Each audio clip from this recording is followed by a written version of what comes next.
secondary, how far you think it's come from your first day of camp to now? Well, we've improved.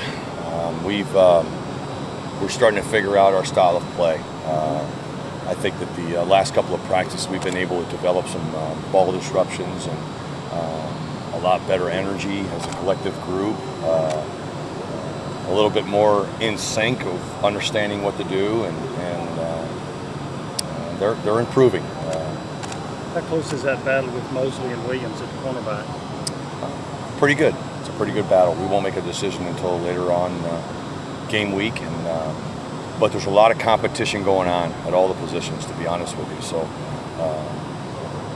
right now, Justin Coleman and Cam Sutton and Brian Randolph have been really solid. Mm-hmm. Those three individuals have solidified up to this point, but the other positions are, the one safety position is still in competition, and between Swafford and Todd Kelly and Ladero McNeil, and it's really good to see. And we're still looking for some depth at nickel too. So where does Galden fit into the equation? Galden's making strides. Galden's doing a nice job. You can see he's gotten more confident as practice has gone.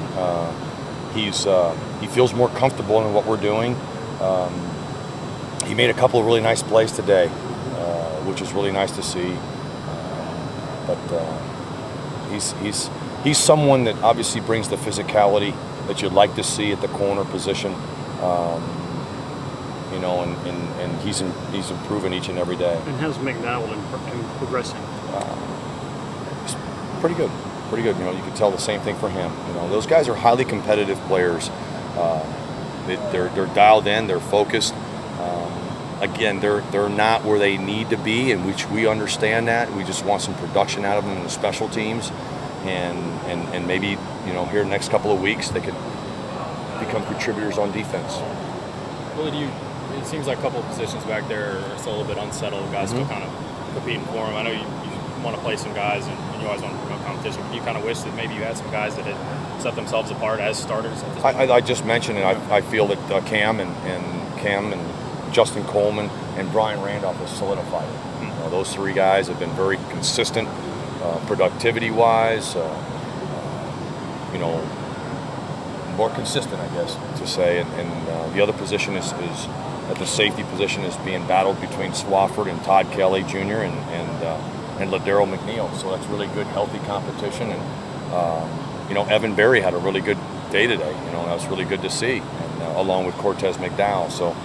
And then you got all those other corners that are competing too, and it's really good. It's really good for us. We feel really good as far as the competition having that. We didn't have that last year. We have a lot of guys competing for reps and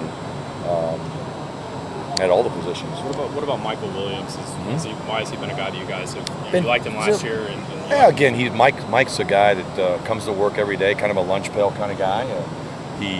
It's important to him, and he plays with high energy, very consistent when it comes to effort and doing it our way, Tennessee way. And he believes in that one philosophy, is one rep at a time and not get ahead of himself. And he's been the most consistent out of all the corners except for Cam and Justin. So that's where he's been the third guy right now, and that's why he's playing more. How much TK how does he strike you as a guy that's maybe not a typical freshman?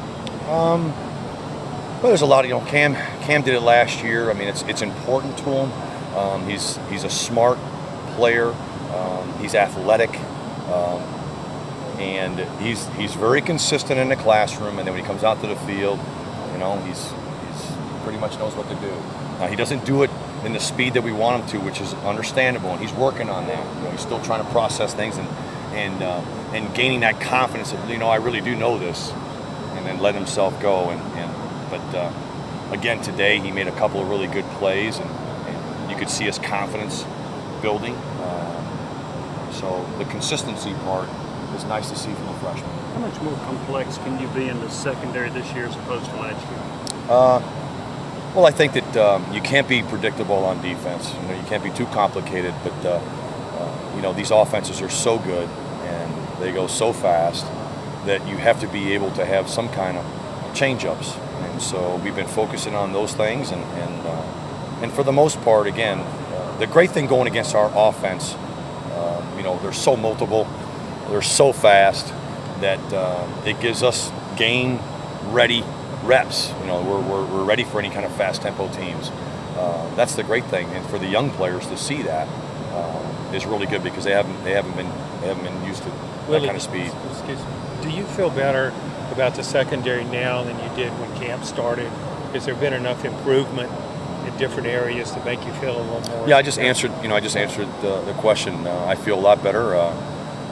Again, I think because of the healthy competition, it's allowed guys to push each other, and you're seeing more consistency. Again, having Brian Randolph, Justin Coleman, and Cam Sutton, even Ladero McNeil, there's some experience there now.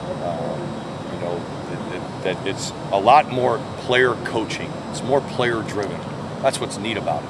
And they're putting more pressure on each other instead of the coaches doing it. So it's nice to see. That's the difference.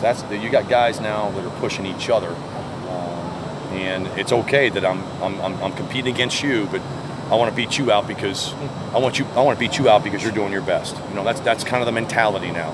As opposed to maybe in the past, let's beat this guy out. This guy's not that good. It's not the case. But do you think the secondary is better coverage or at tackling? Your secondaries, which one would it be better at, do you think?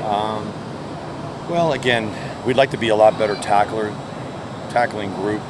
That's really what we want to put our name on, because you have to play with great leverage, and you have to tackle in space. So that would be the number one criteria, and not giving up big plays. And usually, it's a direct correlation. If there's big plays happening, there's probably a missed tackle or poor leverage. So the two most important things is the leverage and tackling.